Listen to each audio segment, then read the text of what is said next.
નર્મદાના કેશોડાના ફૂલમાંથી સાબુ બનાવી રાધે કૃષ્ણ મિશન મંડળના બહેનોને વર્ષે અંદાજે રૂપિયા 2 થી 2.50 લાખ આવકની પ્રાપ્તિ કરી છે। એકતાનગર સ્થિત એકતા નર્સરીના હેન્ડીક્રાફ્ટ યુનિટ સ્ટોલમાં કેશોડાના ફૂલોથી બનતા હર્બલ સાબુની ખૂબ માંગ વધી છે। એનઆરએલએમ હેઠળ જિલ્લા ગ્રામ વિકાસ એજન્સી નર્મદા દ્વારા રાધે કૃષ્ણ મિશન મંગલમ જૂથને startup revolving community investment fund તથા કેશ ક્રેડિટ લોનની સહાય મળી છે। નીરુબેન તડવી જણાવે છે કે સ્ટેચ્યુ ઓફ યુનિટી આસપાસના અને પોતાના ખેતરોમાંથી કેસુડાના ફૂલો એકત્રિત કરી ઘરે જ સાબુ બનાવીએ છીએ। નર્મદાના વન વિસ્તારમાં કેસુડો વૃક્ષ ખીલી ઉઠ્યા છે। પ્રવાસીઓ માટે વિશેષ આકર્ષણ ઉપરાંત આ કુદરતી સંસાધન સ્થાનિક મહિલાઓ માટે રોજગારીનું મહત્વપૂર્ણ સાધન પણ બની રહ્યું છે। કોથી ગામના રાધે કૃષ્ણ મિશન મંડળના પ્રમુખ નીરુબેન તડવીએ જણાવ્યું હતું કે વર્ષ 2022માં 10 બહેનો સાથે મંડળની શરૂઆત કરવામાં આવી। સરકારની દીનદયાળ અંત્યોદય યોજના રાષ્ટ્રીય ગ્રામીણ આજીવિકા મિશન હેઠળ જિલ્લા ગ્રામ વિકાસ એજન્સી નર્મદા દ્વારા સ્ટાર્ટઅપ ફંડ રૂપિયા 2500, રિવોલ્વિંગ ફંડ રૂપિયા 15,000, કોમ્યુનિટી ઇન્વેસ્ટમેન્ટ ફંડ રૂપિયા 1,50,000 તથા કેશ ક્રેડિટ લોન રૂપિયા 2,50,000ની સહાય મળેલ છે।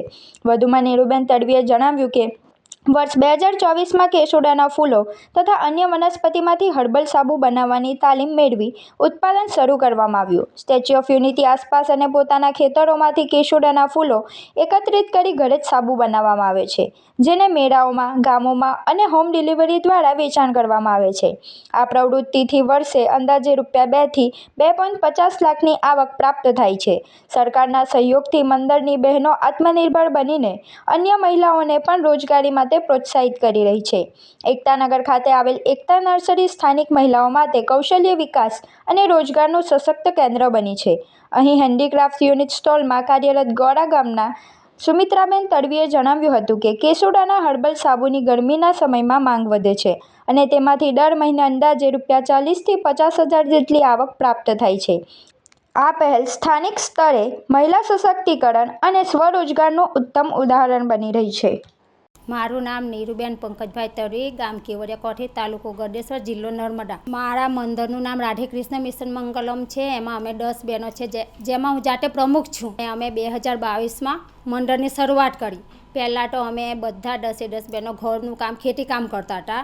મંડળમાં શરૂઆત કર્યા પછી અમે લોકો આ મીટિંગોમાં ગયા પછી અમને ખબર પડી કે મિશન મંગલમમાં જોડાયા પછી બહેનોની પરિસ્થિતિ સુધરી શકે છે।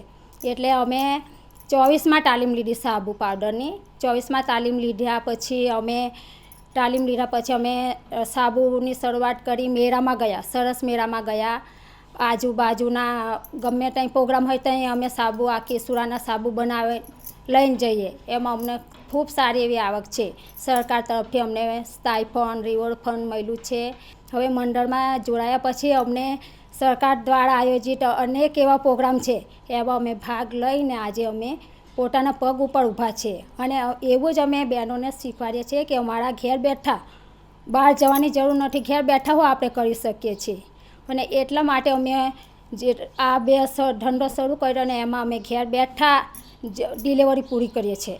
હવે આ કેસુડાના ફૂલ છે, આજુબાજુ સ્ટેચ્યુ ઓફ યુનિટીની આજુબાજુ ખૂબ સારા એવા ઝાડ છે, તે ત્યાં મળી આવે છે। એટલે દરરોજ વીણી લાવે ને સાંજે અમે સૂકવી દઈએ।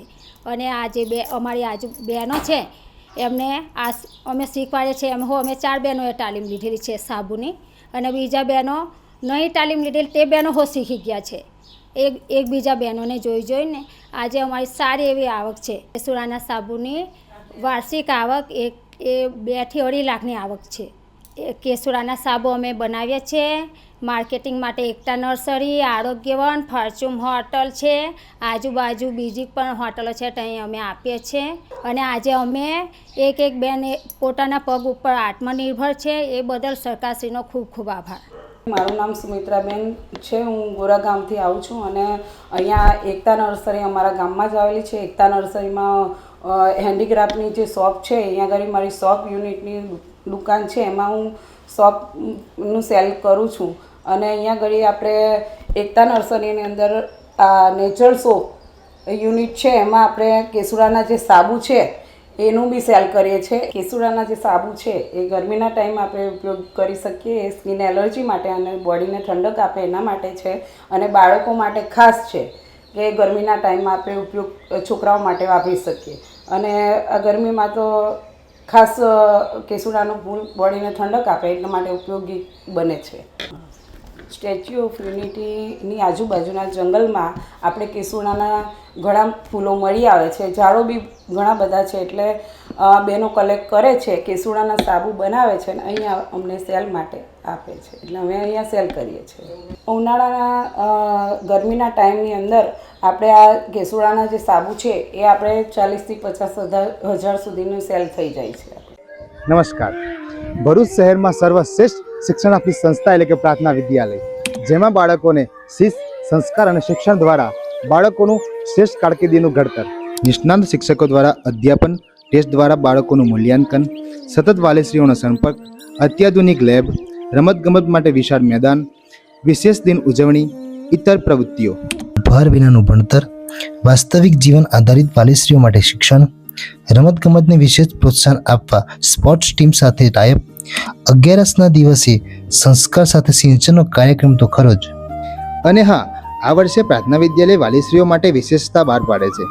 આપ એક વિદ્યાર્થીનો પ્રવેશ લાવો છો તો આપના બાળકની 25% શૈક્ષણિક ફી માફ રહેશે, અને જો આપ 2 વિદ્યાર્થીઓના પ્રવેશ લાવો છો તો આપના બાળકની 100% શૈક્ષણિક ફી માફ રહેશે. આ યોજનાનો લાભ શિશુ 1 થી ધોરણ 10 સુધીના વિદ્યાર્થીઓ માટે રહેશે.